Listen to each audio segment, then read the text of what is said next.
Just lock out, just like you lock out your legs, right? That's like, okay, there's nothing wrong with that.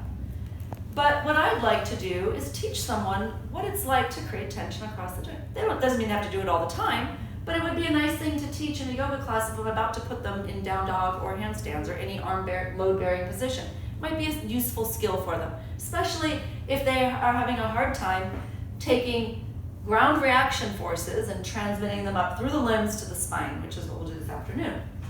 So I might tell them, okay, I'm going to have you reach out from the back line and pull in from the front line. And so what happens then is I suddenly get this sort of co-contraction. And you can see my arms are very much engaged now. There's even a little tremble.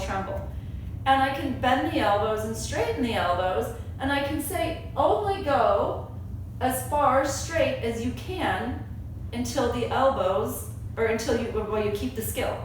Because if I just let go and do that, now that's not a place in which I want to start putting my body weight on my arms. Does that make sense? Not because of hyperextension, but just because I'm not supporting the structure. Okay? And say, all right, say we're going to go from plank, this is plank position, to downward dog. Same thing. Am I only creating tension around the elbow joint, or am I also creating tension around the shoulder joint? Shoulder too. I mean, I'm reaching the whole, it's the whole limb, right? So now I can start to take my arms overhead, and I can only go as high as I can go before I either bend the elbows or lose the skill. Which means suddenly I'm getting some information about my downward dog, right?